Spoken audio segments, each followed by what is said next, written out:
Steelcase started green in 1970, actually. We didn't know what green meant at that time, but we tried to improve everything we could in the process of making furniture to make it safe.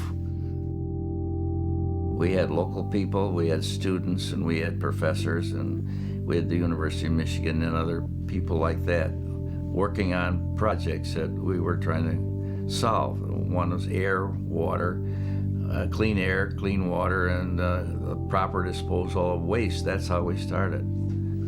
And so people were not doing that in those days, and we didn't have the EPA at that time to really say you can't do that anymore. You're creating all the bad stuff that has to be cleaned up. Why not do it right in the first place? So that's where we started in 1970.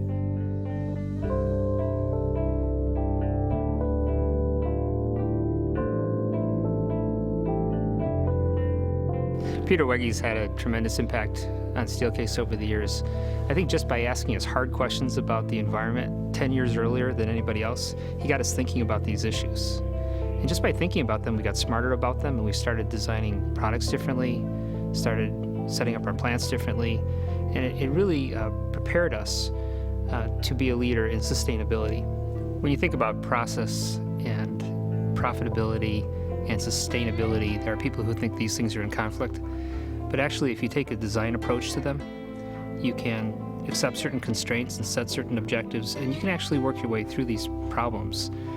You can come up with solutions that meet all three objectives. But the key is to start with literacy. You have to really understand sustainability and the elements of it in order to solve the problem. So we find that by taking that design approach and improving our own literacy, we really are able to find solutions that address all three at the same time.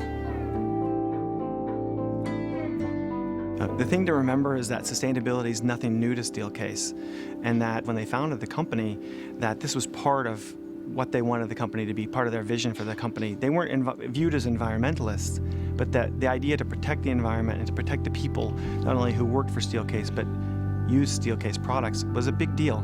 And so when I came to Steelcase, it was only consistent with my own values and the values of the group that I wanted to create. And so in our design process, we don't explicitly say, what were the founding fathers thinking, but it's such a part of the mindset around here. And now it's such a part of our vision. Like many companies, we have a lot of smaller things we do, from recycling business cards to using the right kinds of paper and plastic. And that helps all of our people participate, but you can't forget that we are an office furniture company. And so if at Steelcase we're not working on the furniture, then we're sort of missing the point. You have to really understand the chemistry of the materials that go into your product, down to the compound level. What's in each one of those compounds and how will it affect the environment 10 years from now, 20 years from now, 30 years from now?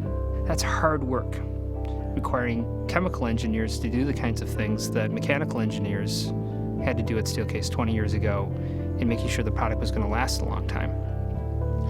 Life cycle analysis is another kind of hard work.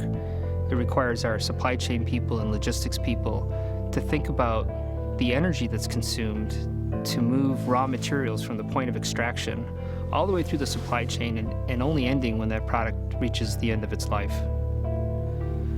Recycling and reusing product seems like a pretty simple thing, but what people don't understand is that for us to really work on recycling, we have to think about it at the beginning of the life cycle of that product. The designers in the design studio have to already be thinking about how will this product be taken apart at the end. If they aren't thinking about it then we're really just kidding ourselves that it's truly recyclable. Our design philosophy, we try to describe with our feet and our hands and how we move and the actions we take. So we express that in the fact that our desire is to make the world better in some small ways and some big ones. And we articulate that through our work as product designers. The small things you can only measure, in the team, because they're sometimes so subtle that they're small victories or small moves. The big things are the headline makers like Think, the Think chair, and the story behind Think.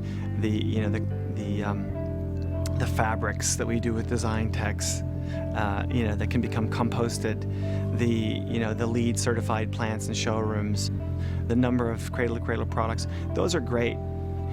But again, the self-motivation to create these small changes that no one else notices, that can only come from someone's own inner commitment to this idea. And I always say that when you meet somebody or when you're really judging somebody, you listen to their verbal language and you watch their body language. So there's a lot of verbal language going on in the world today about sustainability. I mean, if you look at the things we're doing, it's measurable. It's about metrics. We can back that up with information. We can show you the data. When you think about the influences on a company, you have to go back to the people who ran the company 10 years ago, 20 years ago. And so people like Peter Wege and Bob Pugh really cared about these issues. Today we distinguish between environmental sustainability and social sustainability. They just thought this was part of being a good citizen, just being part of your community.